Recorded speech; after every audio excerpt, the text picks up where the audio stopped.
Hello, it's Cam here from Family on Fire. We're doing our regular video blog. We do about every, 5 years? 5 years or so. So today we're in Croatia, sailing around the islands. I don't know if I can just turn this around and you can sort of see where we are. Whereabouts are we, Dean? Yeah, from Old Tregear, I think.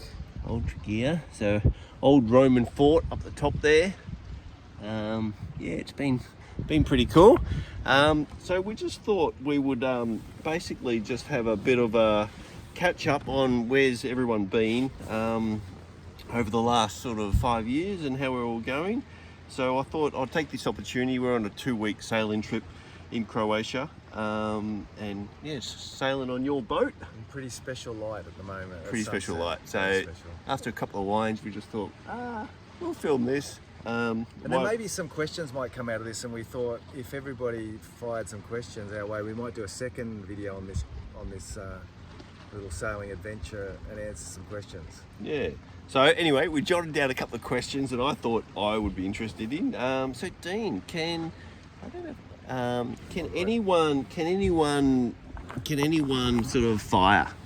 Right, so my kind of thoughts on this is that anybody can, and it really comes down to choices with consequences, really. And it might, some people think that firing means, retiring with a large amount of money, but it's really a lifestyle choice. And I look back to when I was in my 30s, and I contemplated buying a little cottage up in a country town for a very small amount of money and retiring really early. And that might have been a limited lifestyle, but it was really a choice that I could have made.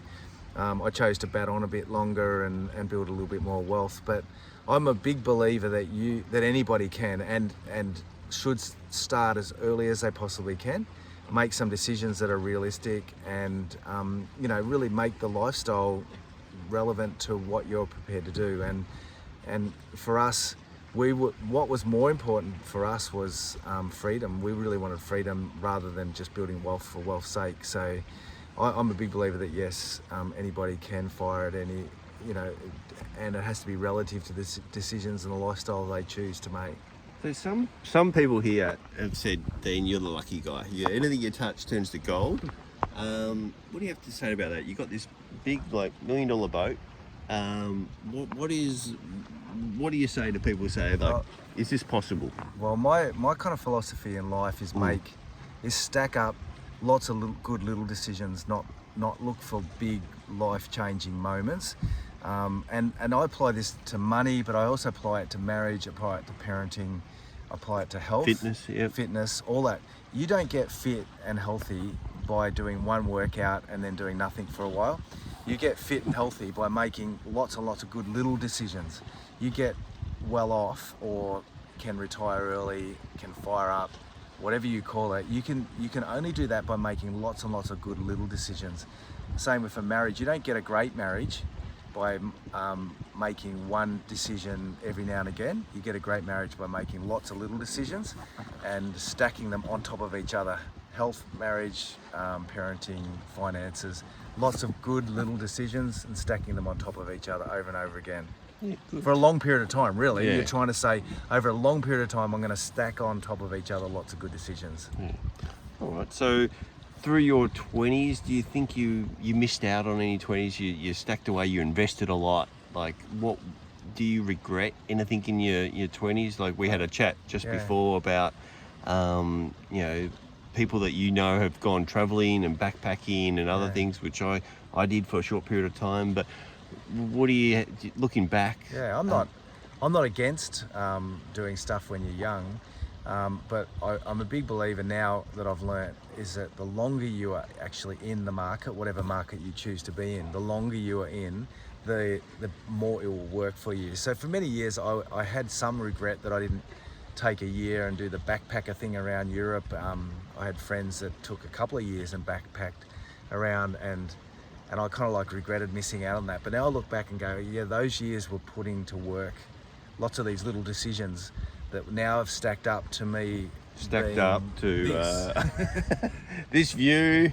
It's pretty good. It's pretty special. Yeah. And I didn't have to work my way around Europe, and a lot of those same friends that I still have, they are still working while we're doing this, and it's because they chose to do things like that when they were young. I'm not against that. That was a choice with a consequence, but they're still working and trying to get somewhere now. Are you talking about me? I did the little backpack around Europe, but it was only for 4 months. So that was I'm just giving one. that as an example of a regret that I sort of have, but it did come with a positive consequence to it. Yeah. All right, and then finally, Dean, we wanted to know, you're being officially fired for 10 years, Yeah. but you sort of semi-fired at 35. Yeah.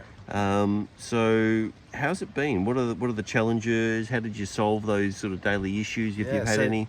This is a massive, like I would say most people watch this video will be a type A personality, goal-oriented, go-getter type person. I bet there's not many fire people who aren't that type of personality. So the challenge comes that when you get to that point, whatever age it might be, is what next? What does your life mean now? And that's my biggest challenge. It still is my biggest challenge. At 35, I sort of semi-retired and did a few things. And at 45, I fully retired, and I had my Reinvent Dean. I called it my Reinvent Dean list. And I worked through that and helped me transition out of working in a business setting full time into being more free, and it's a big transition. But I thought that might be a year transition, but it would be an ongoing challenge that I have now, is to find that meaning in my life. And we were talking today about that as we're sailing around, Cam, and just talking about that. It's about actually giving back. It's, I do some charity work. It's about spending time with family and friends. It's not just about travel. I love travel.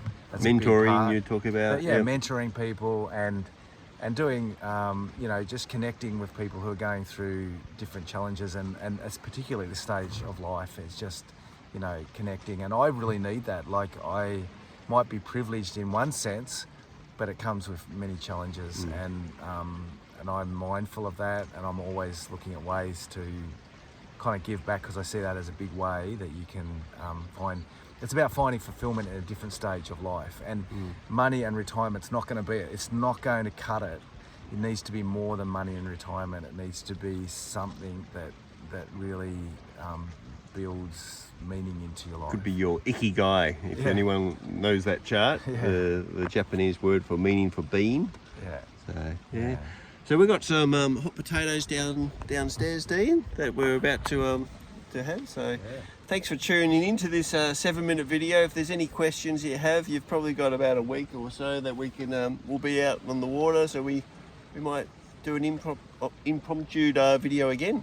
So have a good one. Thanks for listening. Cheers up. See ya.